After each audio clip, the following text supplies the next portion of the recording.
Today, regional communities are being impoverished by bank closures.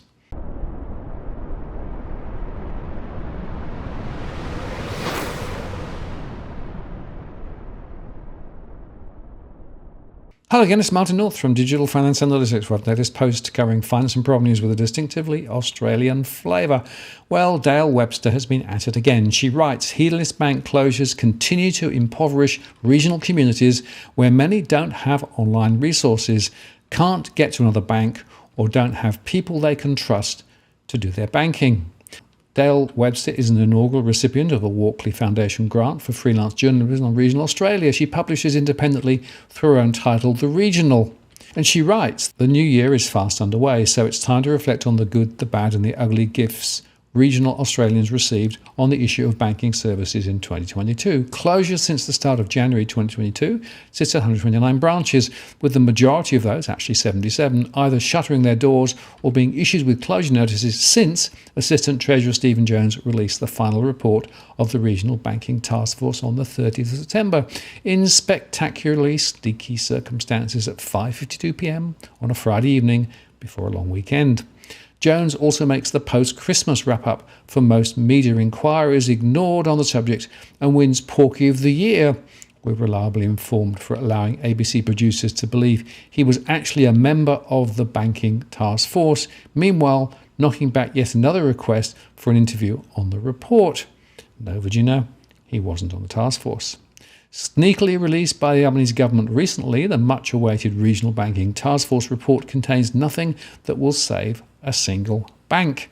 It's not all bad news for regional Australians, though. Finally, after 20 years, we have reasonably accurate government data on bank branch services after the Australian Prudential Regulatory Authority, APRA, fixed the hundreds of instances of misreporting by the banks that have been skewing statistics for decades. The errors discovered during research for Regional Banking Expose, Big Four banks casting a dangerous shadow, were corrected over 2 editions of APRA's authorised deposit-taking points of presence data, the first tranche in secret, the second, after we kept a bit of a stink, with full disclosure.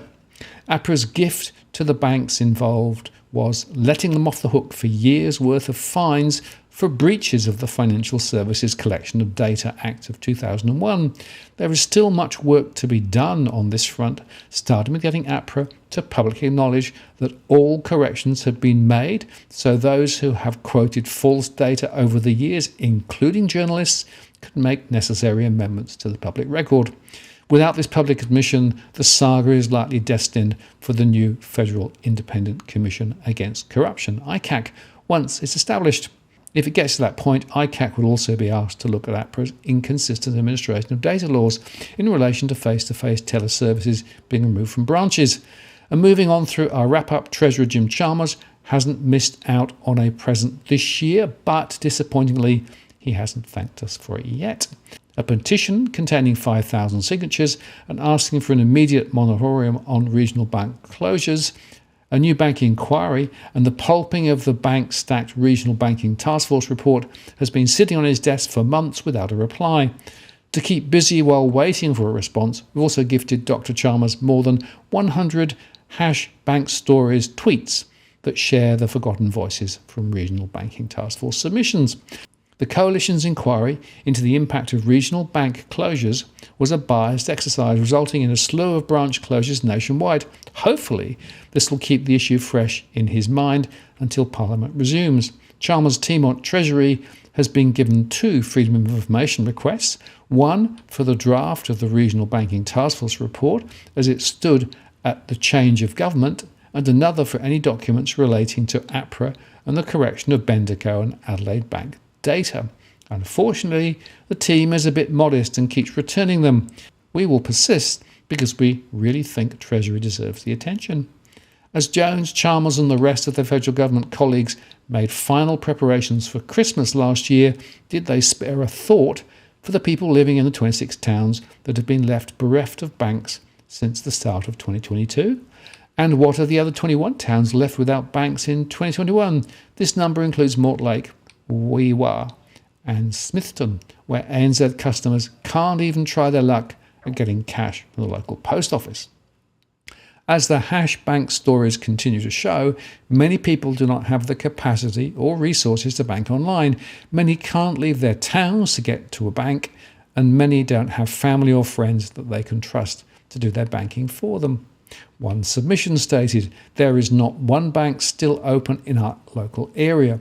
How much cash will the supermarket give me? So far, I've only asked for $100 each fortnight because there are still transactions to be paid in cash. Now for Christmas and gift giving, I need much more because after 2 operations this year, I'm not very mobile, so cash will be for gifts." Lack of access to a bank or ATM adds a layer of complexity to the end of the year that our politicians don't seem to be able to fathom. This submission summed it up perfectly. Someone screwed up. Closing the regional banks wasn't the way to go. Good on you, Dale. Keep applying the pressure.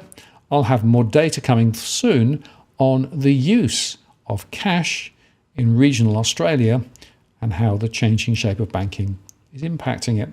So we're going to keep the pressure up in 2023. I'm Martin North from Digital Finance Analytics. Many thanks for watching, and I'll see you again next time.